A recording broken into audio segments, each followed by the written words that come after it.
So why don't I actually start with the latest, which is, I think, really between the two of you, what happened Odile, what happened that weekend?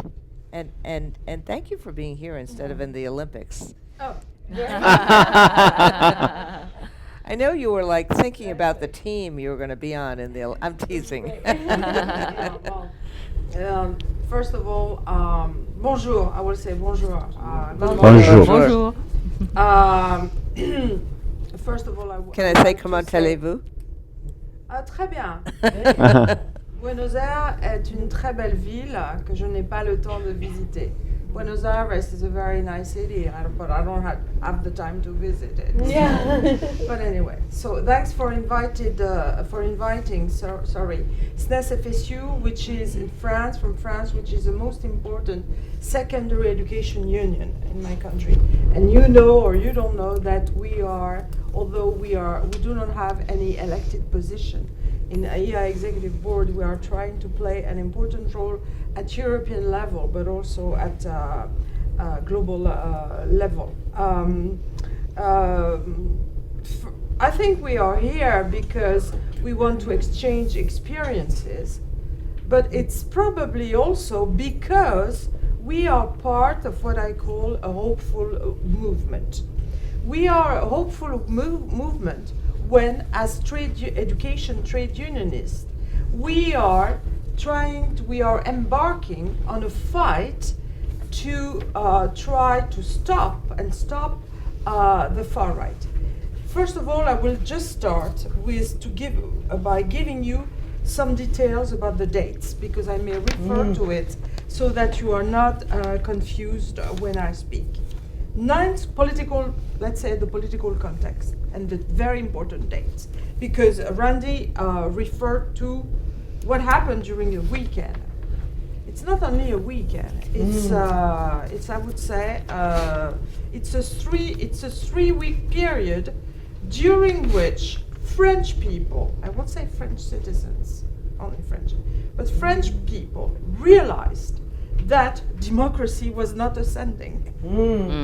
That, which is the theme of your talk this morning. On the 9th of June, we had the European elections. And the National Rally, RN, had a big score, excellent results, with a lot of member of European parliamentary officers being elected. And President Macron's party was defeated. The outcome of this is a political decision from President Macron. President Macron decided to dissolve the National Assembly and to call for what we call snap elections, snap legislative elections. And in France, for legislative elections, for 77 members of parliament, we have 2 rounds of vote. First round was on the 30th of June, and the second round was on the 7th of July. So Why 2 rounds? that's the way it is, because it is the system of vote. You have, for instance, 5 candidates for what you call for what's the word in English? Primary? Primary?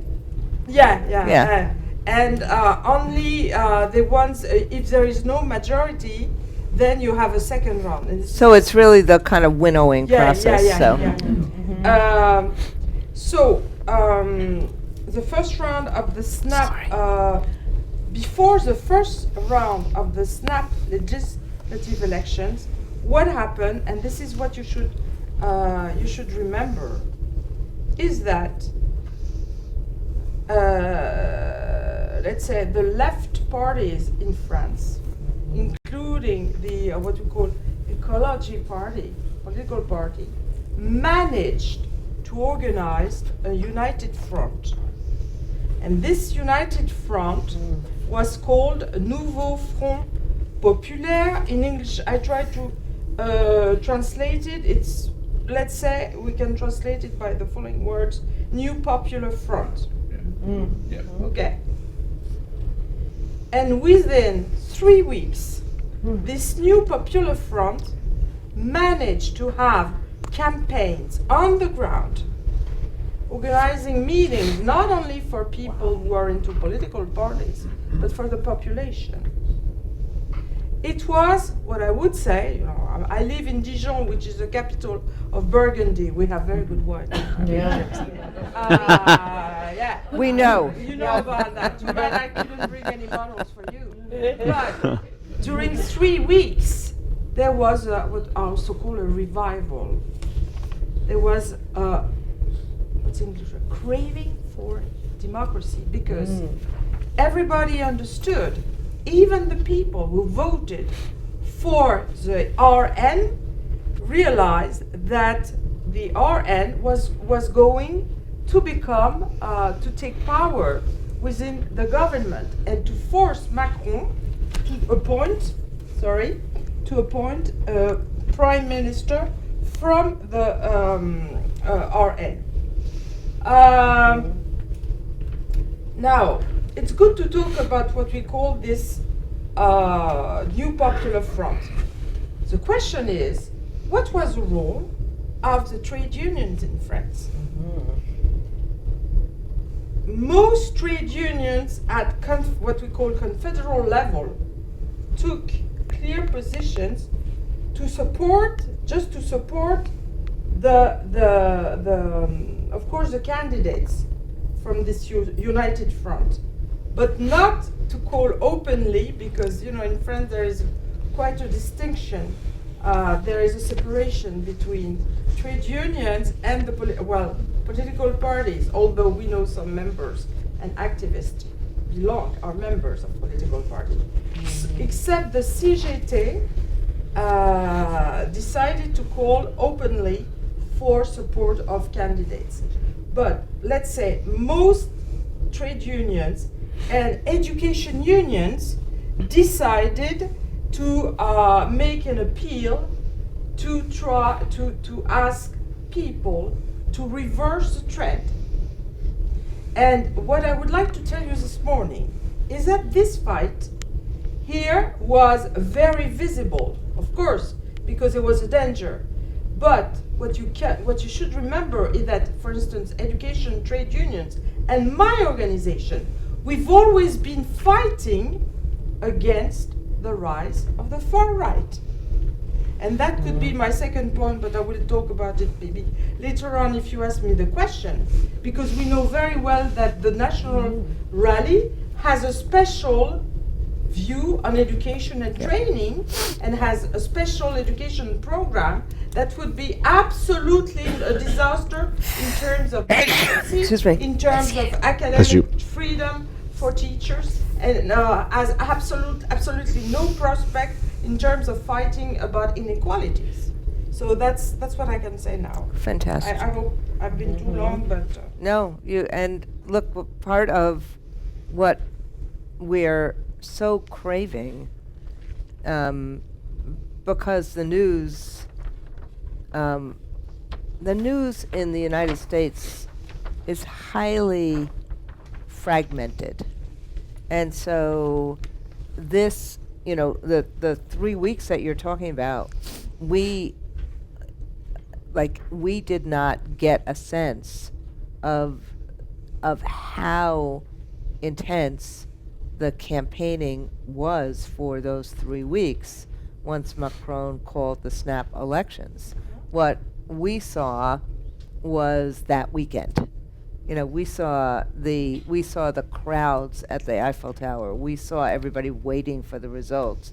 We saw that something must have been going on, because you could see you could see it was reported to some extent, and you could, you know, see it on Twitter to some extent. But, you know, Twitter is broken, and it's very hard to actually get any kind of decent news on social media anymore. So it's very, very helpful to hear from you. Thank you so much.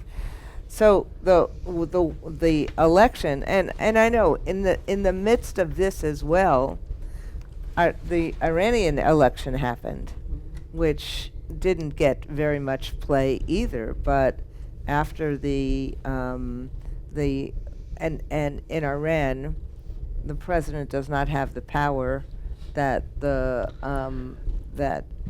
the that the religion, let me just leave it like that, the religion has, but also a real surprise in terms of who was elected as president in Iran.